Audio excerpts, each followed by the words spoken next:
Please. Dave. Thank you. Come on, Dave. Thank you, Mr. President. Apologies. That's all right, Dave. Mr. President, this morning on Twitter, you were referring to the testimony of James Comey vindicating you.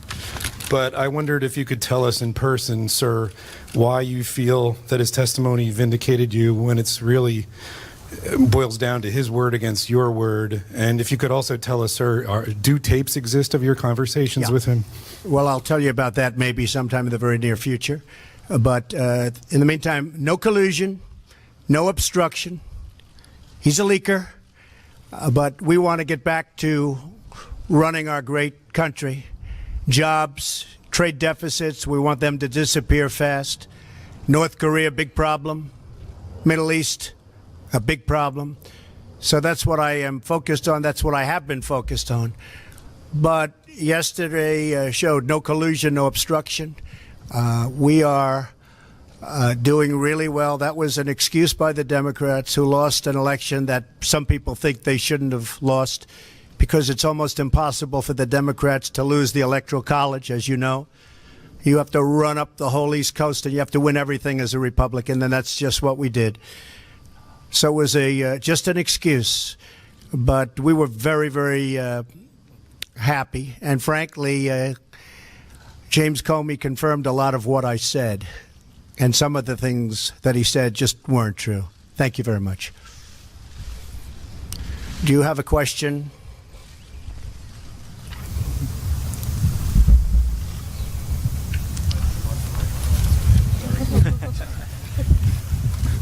Thank you.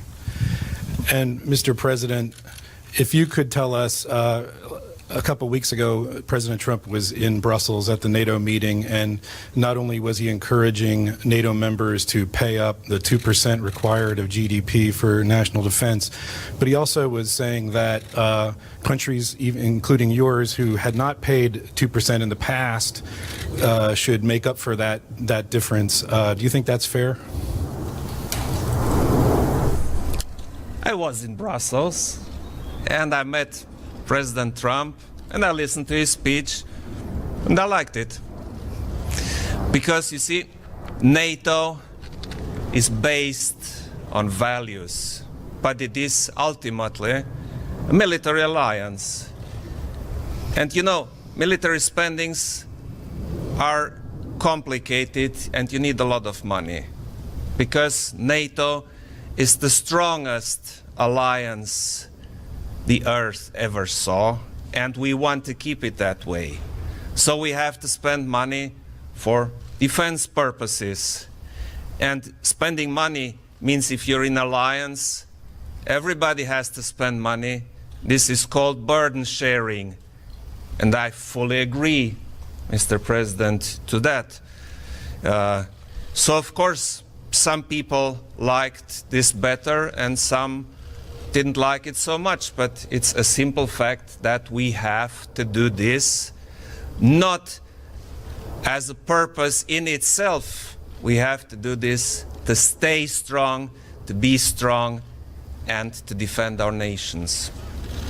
100% correct. And you know, one of the things I was referring to during that speech was the fact that, yes, they haven't paid what they should be paying now, but for many years they haven't been paying. So I said, do we ever go back and say, how about paying the money from many, many years past?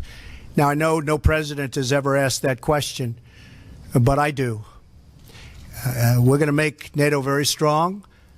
You need the money to make it strong. You can't just do what we've been doing in the past. So I did say, yes, you haven't paid this year, but what about the past years, the many past years where you haven't paid? Perhaps you should pay some or all of that money back. You have a question? Domnișoara Avramescu, TVR. Thank you. I have a question for President Trump. On the matter of security, sir, you Many of the countries on the eastern flank of NATO, including Romania, see Russia as a threat to the security and the peace in the region. Do you share this vision, and do you think that United States should act under Article 5 if any of these countries will be under military aggression? Thank you very much. Well, I'm committing the United States, and have committed, but I'm committing the United States to Article 5. And certainly we are there to protect. And that's one of the reasons that I want people to make sure we have a very, very strong force by paying the kind of money necessary to have that force. But yes, absolutely, I'd be committed to Article 5.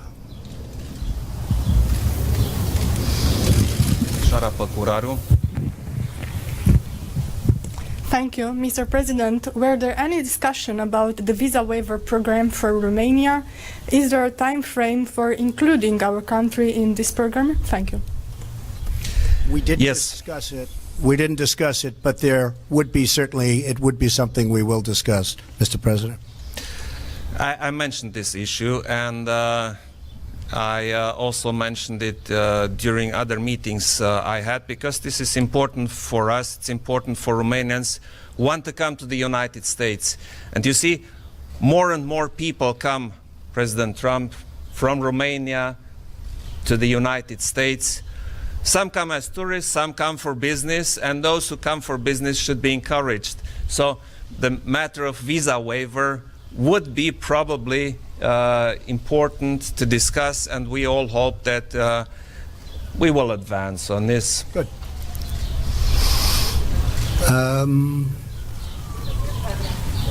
Oh, I look at those hands up there, President. Do you have this in Romania too? I don't know. Yeah, I got the microphone. Oh, boy. If you allow me, If I Mr. could President. if I could only sell that, if I could only sell it.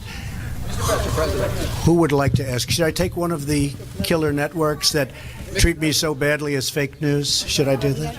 Huh? Go ahead, John. Be fair, John. Oh, absolutely. Remember how nice you used to be before I ran? Such a nice man. Always fair. Mr. President, I want to get back to James Comey's testimony. You suggested he didn't tell the truth in everything he said.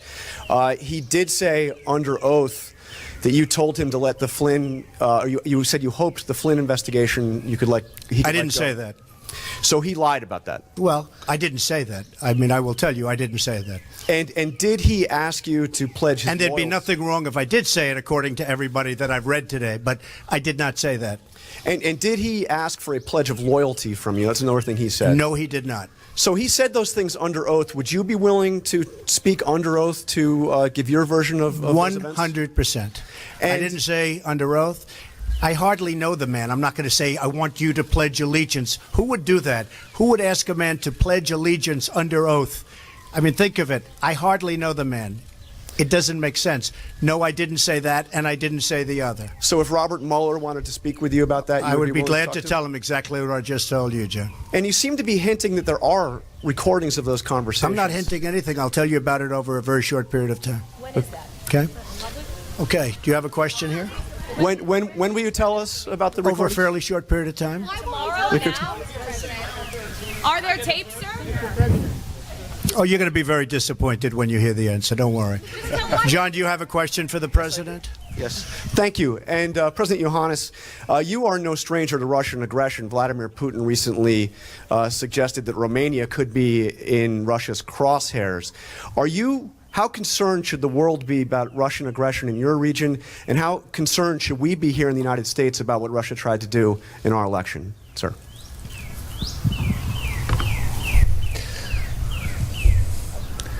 Everybody's concerned, but you see, being concerned should lead you to being prepared. So in my opinion, we have to be very clear, very simple, and very straightforward if we talk about Russia and with Russia. In my opinion, we need dialogue. But on the other hand, we need what we all together decided in NATO, a strong deterrence. So this combination, strong deterrence and dialogue, should lead towards a solution which is feasible for every part. Domnul Pantazi.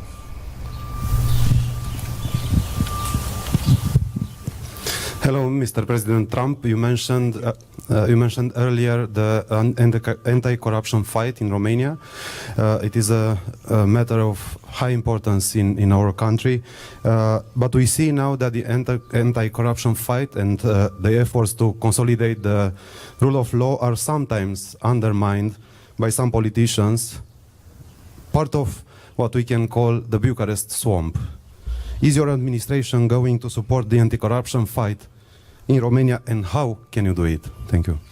Well, we support very strongly Romania, and therefore, obviously, we do support that fight on anti-corruption. We will always support that, and we support your president. We think he's done an outstanding job, very popular, very solid, working very hard. We know everything that's going on, and and he's going to win that fight. He's going to win that battle, but he has our support.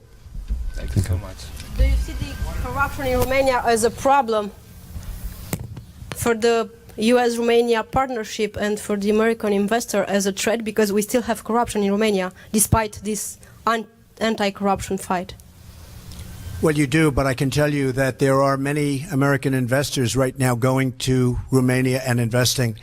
In fact, I was given a chart just before our meeting, and we have people going over to Romania and investing, and they weren't doing that a number of years ago. So that shows very, very big progress, and there really are a lot of congratulations in store. But a lot of people are investing from our country to yours, and people love from Romania the United States, and they come here a lot, and we're very proud of them. Thank you all very much. Thank you. Thank you very much. Mr. President, this was absolutely excellent. Thank you.